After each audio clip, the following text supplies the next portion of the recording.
होता है वो किन कारणों से होता है वो मैं कारण बता देता हूँ, चारों के चारों कारण, एंड उसके बाद मैं इनका सॉल्यूशंस दूंगा। एंड उस सॉल्यूशन को अगर आप फॉलो करेंगे तो आप भी एक प्रॉफिटेबल ट्रेडर बन पाएंगे। सो गाइस, सबसे पहला जो हमारा मतलब कि रीज़न है वो है ट्रेंड के अपोजिट जाना और उस ट्रेंड के अपोजिट जाके ट्रेड करना। गाइस, आपने बहुत सारे लोगों ने देखा होगा जब मार्केट डाउन ट्रेड, गाइस आपने इस वीडियो के अंदर क्लिक इसलिए किया है कि आपको ज़्यादा से ज़्यादा लॉस हो रहा है ट्रेडिंग के अंदर। ऐसा इसलिए हो रहा है गाइस, मैं आपको 4 कारण बताने वाला हूँ आगे चल के वीडियो में कि आपको लॉस क्यों हो रहा है। अगर इस वीडियो को आपने देखा है और क्लिक किया है मेरे भाई, सही वीडियो पर आप आए हो। आपने अभी जब से वीडियो बिफोर वीडियो आप जैसा महसूस कर रहे हो, आफ्टर वीडियो वैसा महसूस नहीं करोगे। आप यहाँ से कुछ ना कुछ लेकर जाओगे। गाइज, बने रहिए मेरे साथ वीडियो में, मैं आपको बहुत सारी चीज़ें डिस्कस करके बताने वाला हूँ। सो गाइज, सबसे पहले एक पर्सन जब लॉस करता है तब वो 3 से 4 कंडीशनों में ही लॉस करता है। फर्स्ट ऑफ ऑल, उसका जो लॉस होता है वो किन कारणों से होता है वो मैं कारण बता देता हूँ, चारों के चारों कारण, एंड उसके बाद मैं इनका सॉल्यूशंस दूंगा। एंड उस सॉल्यूशन को अगर आप फॉलो करेंगे तो आप भी एक प्रॉफिटेबल ट्रेडर बन पाएंगे। सो गाइस, सबसे पहला जो हमारा मतलब कि रीज़न है वो है ट्रेंड के अपोजिट जाना और उस ट्रेंड के अपोजिट जाके ट्रेड करना। गाइज, आपने बहुत सारे लोगों ने देखा होगा जब मार्केट डाउन ट्रेड आने वाला हूँ। सो गाइज, सबसे पहले एक पर्सन जब लॉस करता है तब वो 3 से 4 कंडीशनों में ही लॉस करता है। फर्स्ट ऑफ ऑल, उसका जो लॉस होता है वो किन कारणों से होता है वो मैं कारण बता देता हूँ, चारों के चारों कारण, एंड उसके बाद मैं इनका सॉल्यूशंस दूंगा।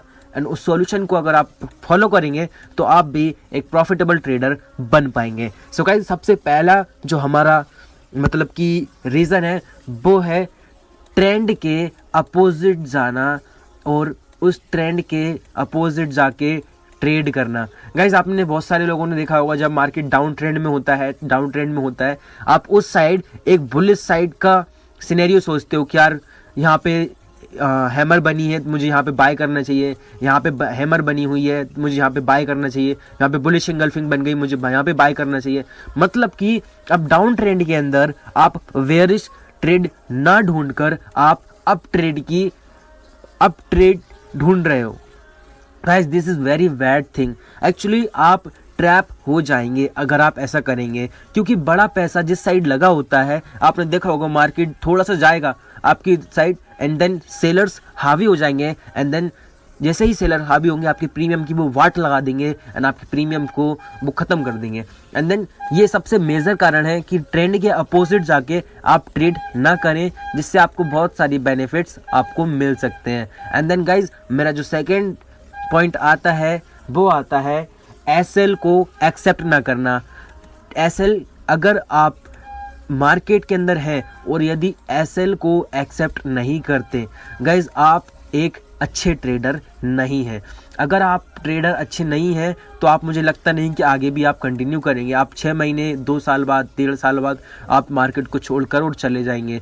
क्यों? क्योंकि गाइज आपको पता होना चाहिए, जब मैं लॉयर बनूंगा, मैं इंजीनियर बनूंगा, मैं डॉक्टर बनूंगा, मुझे उसमें भी पढ़ाई करके एक रिस्क है। गाइज, आप जिस घर के अंदर बैठे हो ना, उस घर की छत के ऊपर भी रिस्क है। हो सकता है वो गिर जाए, किसी मतलब कि कोई स्टैम्प पेपर पे लिखा हुआ है कि आपके घर की छत गिर नहीं सकती, गिर सकती है, डेफिनेटली गिर सकती है। गाइज, रिस्क हर एक जगह पर इन्वॉल्व है। आप बिजनेस ले लो, जॉब के अंदर भी रिस्क इन्वॉल्व है। आप जॉब, घर से गए जॉब करने के लिए निकले, रास्ते में आपका एक्सीडेंट हो गया, क्या वो रिस्क नहीं है ना रिस्क? तो गाइज, सीन यही है कि आपको रिस्क को पहले से मेजर करना होगा। वॉरेन बफेट सर बोलते हैं, यदि मैं रिस्क ले रहा हूँ और मुझे पता है कि रिस्क क्या है और मेरा जानने वाला क्या है, तो ये रिस्क नहीं होती। रिस्क 2 तरीके की होती है, कैलकुलेटेड और एक होती है ब्लाइंड। तो गाइज, आप ब्लाइंड रिस्क ना लेकर आप कैलकुलेटेड रिस्क लेंगे तो ये रिस्क भी रिस्क जैसा नहीं लगेगा। एंड देन आई थिंक आप समझ गए होंगे कि रिस्क को रिस्क के हिसाब से आपको लेना पड़ेगा, अदरवाइज आप हर्षद मेहता की तरह गायब हो जाएंगे। ओके, एंड देन मेरा थर्ड पॉइंट जो आता है वो है ओवर क्वांटिटी से ट्रेड लेना। आप अपने ओवर क्वांटिटी से अगर आप ट्रेड लेंगे गाइज, आप अपना ज़्यादा लॉस करवा लेंगे। बिकॉज आपके पास अगर ओवर क्वांटिटी रहेगी तो आप ज़्यादा लॉस रहेंगे और ज़्यादा प्रॉफिट लेंगे। प्रॉफिट तो खैर ठीक है, बट आपने देखा होगा मार्केट के अंदर आप 3 कंडीशन में आप सर्वाइव कर पाओगे। पहला, छोटा लॉस, दूसरा छोटा प्रॉफिट और तीसरा बड़ा प्रॉफिट। इन 3 कंडीशनों में आप मार्केट में सर्वाइव कर पाओगे। एंड देन फोर्थ जो आता है वो आता है बड़ा लॉस। यदि आपने बड़े लॉस को अपने पोर्टफोलियो से, अपने ऑर्डर्स से, अपने अकाउंट से अगर हटा दिया तो आप एक प्रॉफिटेबल ट्रेडर बन जाएंगे। आपको पता होना चाहिए कि मुझे बड़ी क्वांटिटी कहाँ पे मारनी है और छोटी क्वांटिटी कहाँ पे मारनी है। गाइज, लॉस होने का चौथा कारण ये है कि आप मार्केट से रिवेंज लगने लग जाते हो। आप मार्केट से लड़ाई करने लग जाते हो कि यार मुझे इसने प्रॉफिट क्यों नहीं दिया। मैंने 2 साल सीखा है मार्केट को, मैंने 4 साल सीखा है, मैंने 4 साल का लॉस, मतलब कि 4 साल मैंने दिया है मार्केट को, और उसके बाद भी मुझे मार्केट लॉस दे रहा है। ऐसा कैसे हो सकता है? ये आपकी बात ईगो पे आ जाती है, और जब ईगो पे आ जाती है तो आपको लॉस होता है। क्यों? क्योंकि मार्केट से आप लड़ाई करने लग जाते हो, आपको हर कैंडल पे ट्रेड दिखने लग जाता है। गाइज, ये सब कुछ तभी होगा जब आप पूरा के पूरा डिसिप्लिन से ट्रेड करोगे। और डिसिप्लिन से ट्रेड करने का मतलब सीधा सीधा यही है कि आपको चीज़ों को पूरा समझना पड़ेगा, कैलकुलेट करना पड़ेगा। मुझे एक दिन के अंदर ओनली 2 ट्रेड लेनी है, और पूरा जो मेरा लॉस रहेगा वो डिसाइड रहेगा। मेरा कैपिटल अगर 50,000 का है तो मुझे 1500 से ज़्यादा रिस्क नहीं लेना है।